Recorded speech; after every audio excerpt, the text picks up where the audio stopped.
Welcome to the Methodist Mission Southern's podcast series, Change That Works. Methodist Mission Southern's vision is of a safe, caring and sustainable society where everyone is valued, respected and enjoys an equal opportunity to lead a fulfilled life. The mission delivers a broad range of evidence-based services to people of all ages throughout Otago and Southland. Our social and educational services aim to develop skills and build resilience in every person we work with to create meaningful, long-lasting changes for themselves, their whānau and their communities. I'm Julie Roberts, Lead Grants and Giving, and today I'm talking to Laura Wilson, our Youth Transition House Coordinator. Laura is here to talk about the mission's Young Mums Transition House. Kia ora, Laura. Thank you for making time out of your busy schedule for me. It's lovely to be able to have this kōrero with you.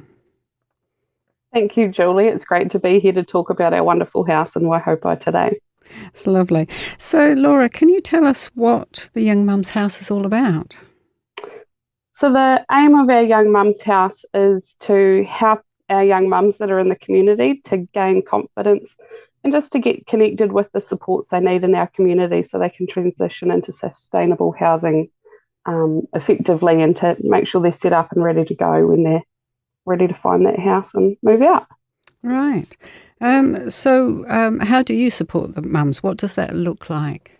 So our house is staffed 24/7. We've got a great team of supervisors that support the young mums. I work alongside the young mums with our community support specialist, Ruby. We work to connect them with different agencies and supports that they might need, for example, maternal mental health, GPs, getting them involved in education or employment, and just supporting them to get what they need to get to those places. We work with each resident to develop their life skills. We work on a wellbeing plan. We've been lucky that we can now offer them a gym membership or swimming pool access. And these plans enable each young mum to be prepared for their next step in life. You mentioned young mums. What is the age? Did you say the age? So the age of our young mums can be from 16 to 24. And they can we can have 3 mums in the house. Each of them can have 1 to 2 children with them. And they're generally under the age of 18 months. Right, busy little house. It is a busy little house, but it's a great wee house as well. Right. So I suppose a wait list doesn't really work with pregnancy timescales and residency is fairly fluid? Residency is fairly fluid. We seem to have lots of ups and downs where we have a lot of, incoming people or wait lists, and then we have a wee spell where there is no one. We're fairly lucky that our residents can stay with us for up to 52 weeks, so we get to support them from late stages of pregnancy right through to the birth or wherever they are on their journey, which is great. And with that time period that they can be with us in the house, we, give them the support. Yeah. Right. And I understand they're also supported after leaving. Yes, they are. So once they leave us, they work with Ruby, the community support specialist, and they have 3 months with her where she'll touch base with them weekly or fortnightly, and they'll continue on with her just to make sure they're maintaining those supports if needed or engaging in any new ones. And then after that, they can go on to work with our sustaining tenancies team for up to 2 years if they're still struggling. So where do these young ladies and young mums come from? I mean, to want to come into the house? So we get referrals from a lot of different agencies. We have them coming from the hospital, doctors, the education provider. We work with Morihiku Young Learning Parents Centre down here, Oranga Tamariki Youth Services, and they can also self-refer or be referred by friends or whānau. So it's really good. We have a wide scope of people who can refer to us or, suggest us to young people they may come across that need some support. Right. So what does a typical day in the house look like? I can imagine it's busy, but you've got toddlers and babies and teenagers. Yeah. Depending on what is happening for our mothers, they're all at different stages, obviously. Each person is in a different stage. Our usual house activities are supporting them to get organised for their day. So whatever they've got on. Some go to education, some have appointments. Just checking in with them, making sure they are able to get to those things and have everything they need to access those. Lately for myself, I go in there early in the morning, and it's a nice wee stop off before I get to the office, and I get to read stories with our youngest resident and have that fun time with them, and just connect with them that way. So that's quite nice for me. Mum has that chance to get ready as well for school or whatever she's got on that day, so it's good. Ruby will generally make a time to catch up with them as well and make sure everything's done that she needs to do with the girls. And then the staff, they go on to do baking or teaching them how to cook. They go on outings, they take them swimming or walking, so it's really nice. It's a busy wee place. Right. And if they go to education, they have to they cannot leave the babies in the house? No, so we don't offer any babysitting services, unfortunately. No. Some of them have found that a bit of a struggle, but luckily the girls that attend my place down here, it comes with childcare, so the mothers go to school on site and the children are cared for on site at the early childhood education provider that's there. So that works out really well for the mums to be able to go and visit their babies during the day if they're still feeding, and look after them, catch up with them during the day at their lunch breaks. Nice. So you're supporting them to keep going with their education. Yeah. Making it as easy as possible. Yeah. And just keep that encouragement up, and, make sure they know that someone's in their corner as well, which is always nice for them to have. Yes, definitely. I'm talking to Laura Wilson about the Mission's Young Mums Transition House. So, Laura, can you tell anyone who's listening and interested how they can get in touch? So our website is www.mmsouth.org.nz, or you can email me, lauraw@mmsouth.org.nz, or you can call us on 03928 5830. And you can get in touch with us and have a chat. We're always open to have a chat, and we can send out some information if you're interested. That's lovely. And obviously if anyone's listening here in Dunedin, that it's not a problem. No, for sure. We had referrals come from Dunedin before, and we're more than happy just to let people know what service we've got. Hopefully we'll get a house in Dunedin one day soon and get one set up there as well. That would be nice to tie in. Yeah, it would be wonderful.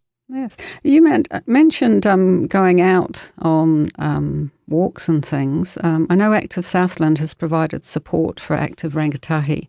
So you've been blueberry picking, swimming lessons, gym memberships. Tell me about the summer program, how that's going. We have had a wonderful summer, thanks to Active Southland giving us an amazing funding. We were really blessed to get that. Our residents have been able to go, blueberry picking. We've managed to provide the residents and especially our little ones with the ability to go swimming. So that's meant having togs and having the swimming diapers, the special ones that they need for the babies. Some of our youth have never owned a pair of togs before.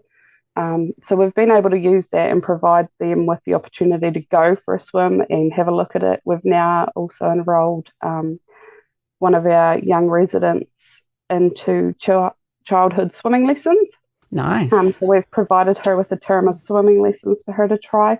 She is nearly 2 and really thriving and loving it, which is really great to see. They've been to the beach, they've been to the Catlins, they have been to the gym and rock climbing, which was quite entertaining from what I've heard.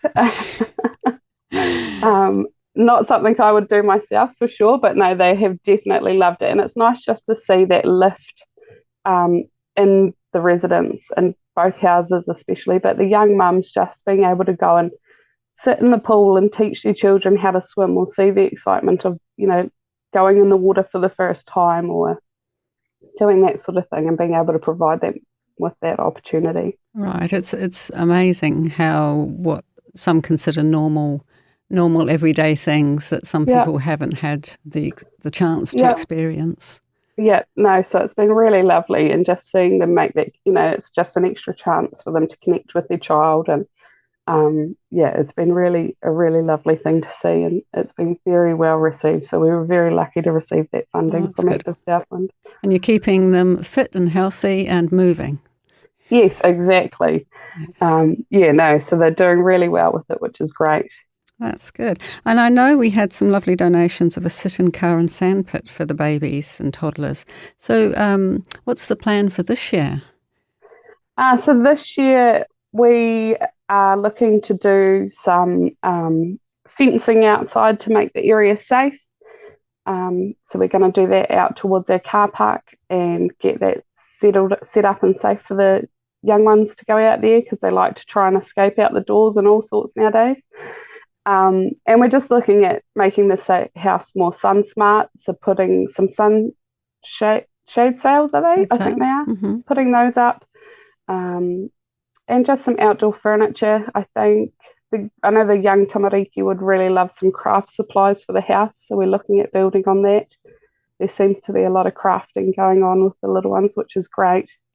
That's good. Yeah, and some water play, all sorts of things. It's a busy wee place. Yes. Now, when I had Christine Thomas, when she talked about the youth transition houses, she mentioned that food is always a top priority, and Good Bitches Baking arrive weekly with home-baked treats for the young mums. Does this inspire them to bake themselves, make their own baby food perhaps, or not? It does once they have a discussion about what's arrived for the week, and then they've started devouring it. I know that last week we had cheese puffs being made, taught how to make cheese puffs with the staff, which was really great. And this week, I think, from what all reports have been, is chocolate cake. That has been a huge one on the list of what they want to learn to make.